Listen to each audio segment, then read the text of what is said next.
안녕하세요. 무설당입니다. 무설당의 참나 공부방에 오신 것을 환영합니다. 참나를 되찾아서 행복한 삶을 사시기를 진심으로 기원합니다. 이 영상에서는 불교의 교판에 대해서 말씀드리고자 합니다. 우리는 앞의 17개 영상에서 우리는 지금 이대로 부처이며 이 세상은 지금 이대로 극락정토라는 일승법에 대해서 논의하였습니다. 이 일승법은 참으로 준엄해서 믿기도 어렵고 받아들이기도 어려운 것이 사실입니다. 왜 안 그렇겠습니까? 법화경을 보면 부처님 당시 많은 수행을 한 부처님의 제자들조차도 믿기 어렵기 때문에 사리불이 부처님께 3번이나 이 일승법이라는 깊고 깊은 진리를 말씀해 주시기를 간청해도 부처님께서는 거절하셨습니다. 3번이나 간청하고 3번이나 거절했다고 해서 이것을 부처님의 삼계라고 합니다. 부처님께서 그만두어라, 다시 설할 것 없느니라. 만약 이를 설한다면 온갖 세상의 천신과 사람들이 모두 마땅히 놀라고 의심하리라 하고 하셨습니다. 3번의 간청 끝에 이 깊고 깊은 진리를 말씀하시려고 하자 이제는 그것을 믿을 수 없다며 5,000명이나 되는 제자들이 자리를 박차고 집단으로 퇴장해버리는 전무후무한 충격적인 사태까지 벌어졌습니다. 그러므로 우리가 일승법을 믿지 못하고 받아들이지 못하는 것은 어찌 보면 당연한 것일지도 모릅니다. 많은 수행자들이 오랜 기간의 힘든 수행을 통해서 비로소 밟는 준엄한 경지인데 불교에 갓 입문한 우리의 처지에서는 당연한 것입니다. 수학에 비유하면 이제 갓 초등학교에 입학한 어린이에게 수학 시간에 미분과 적분을 말하는 셈입니다. 초등학교 어린이가 미분 적분을 이해하지 못하는 것이 당연한 것과 같이 우리가 일승법을 이해하지 못하는 것은 어찌 보면 당연한 것입니다. 수학의 내용을 수준에 따라 나눈다면 초등학교 수준에서부터 중학교, 고등학교, 대학교, 대학원 석사과정, 대학원 박사과정 등으로 나눌 수 있습니다. 수학 교육과정에 비유하면 일승법은 박사과정을 수료하고 박사학위를 취득한 것 같은 높은 수준에 해당합니다. 그와 같이 불교의 가르침의 내용도 수준에 따라서 나누어 볼 수 있습니다. 불교의 가르침을 내용 수준에 따라서 분류하는 것을 교상판석이라고 합니다. 부처님 가르침의 모습을 판별하고 해석한다는 뜻입니다. 줄여서 교판이라고 합니다. 교판은 일부 경전에 이미 있지만 특히 중국에서 동진시대에 태동하고 남북조 시대부터 본격화해서 당나라 시대 때 완성되었습니다. 우리나라의 신라의 원효 대사께서도 중국의 교판의 완성에 큰 기여를 하셨습니다. 기존의 교판을 살펴보면 불교의 가르침을 비교적 단순히 3단계로 분류하는 경우가 있는가 하면 4단계에서부터 10단계까지 다양하게 분류하는 경우도 있습니다. 불교 경전의 경우 해심밀경은 3단계로 분류하고 있고 법화경과 열반경은 5단계로 분류하고 있습니다.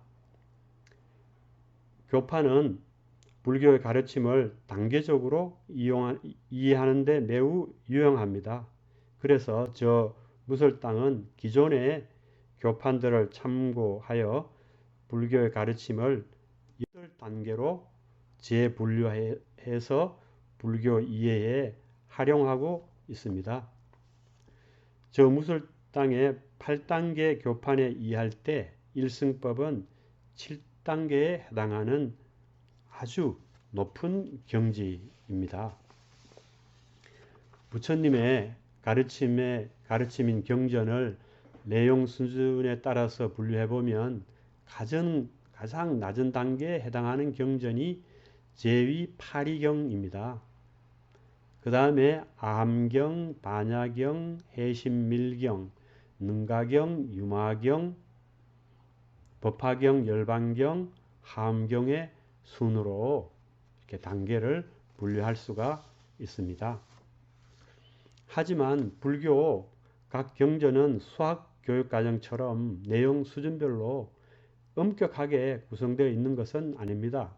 예를 들면 세 번째 단계인 반야부 경전 경우에도 그 아래에 있는 암경 수준의 내용도 있고 가장 높은 단계인 하엄경 수준의 내용도 있습니다. 단지 각 단계의 경전은 그 단계에서 집중하고 있는 내용이 주를 이루기 때문에 편의상 그렇게 분류, 즉 교판하는 것입니다.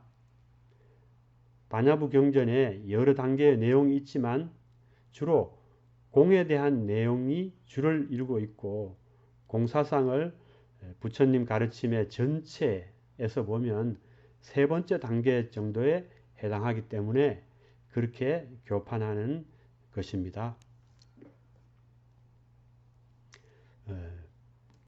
교육당국이 수학교육과정을 편성할 때 미분과 적분을 고등학교 교육과정에 포함시킵니다. 그것은 초등학교와 중학교의 수학교육을 받고 또한 고등학생 나이에 지적인 성장 발달이 이루어지면 미분적분을 충분히 이해할 수 있다고 판단하기 때문입니다. 무설당의 참나공북방도 이제부터는 교육의 계열성이라는 측면에서 가장 낮은 단계의 가르침에서부터 시작하고자 합니다.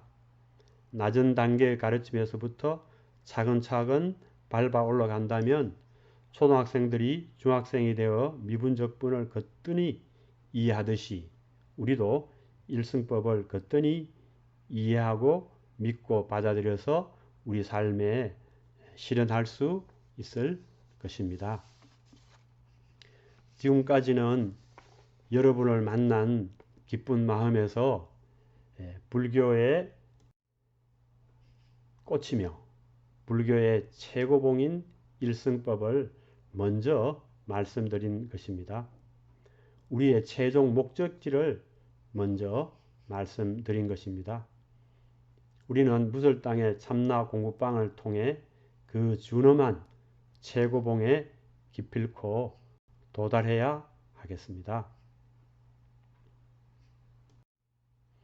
여러분, 불교라는 높고 험준한 보물산의 정상에 매우 귀중한 보물이 있습니다.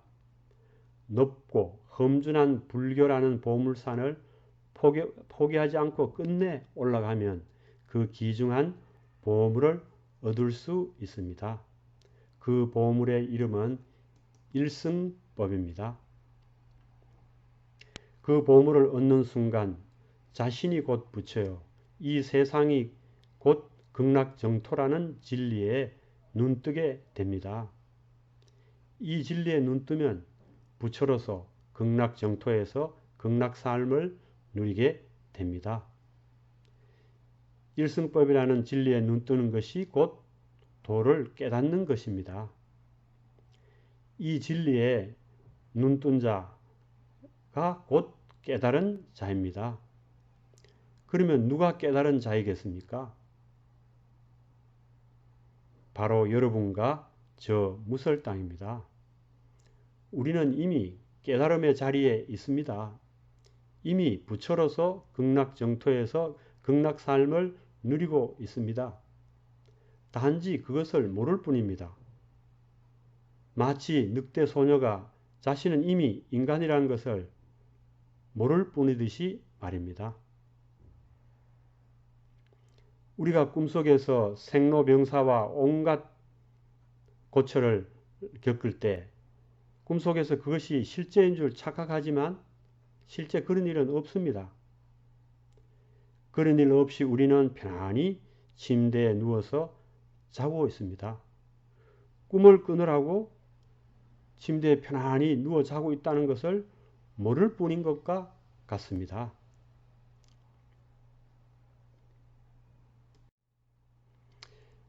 교판 얘기를 한 김에 한 가지 더 말씀드리고자 합니다. 여러분, 불교 공부와 수행을 할 때 매우 유의해야 할 점이 있습니다. 불교 공부는 크게 두 가지 측면으로 나눠 볼 수 있습니다. 하나는 지적인 측면으로 수학처럼 머리로 이해하는 것입니다. 다른 하나는 기능적 측면으로 수영처럼 몸으로 행하는 것입니다. 어떻게 보면 불교 공부는 또 불교 수행은 기능적인 측면이 훨씬 중요합니다. 그래서 불교 공부와 수행은 수학보다 수영에 더 가깝다고 하겠습니다. 예를 들어 수영에서 자유형의 이론을 머리로 외우고 해서 시험에서 100점을 맞는다고 하더라도 실제로 물에서 자유형 수영을 할 수 없으면 그건 아무 소용이 없습니다. 마찬가지로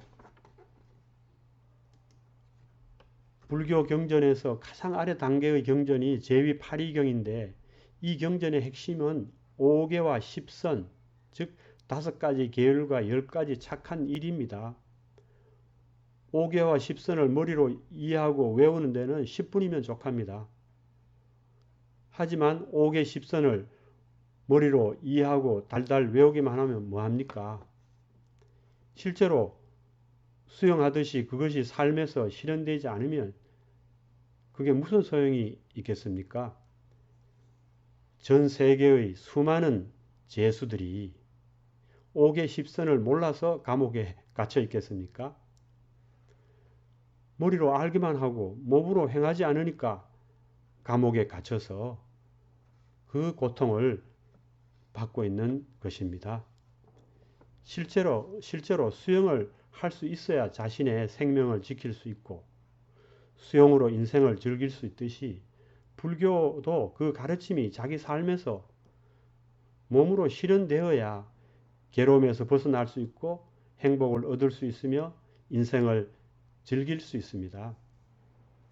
이 점을 반드시 유념하셔야 합니다. 불교는 수영입니다.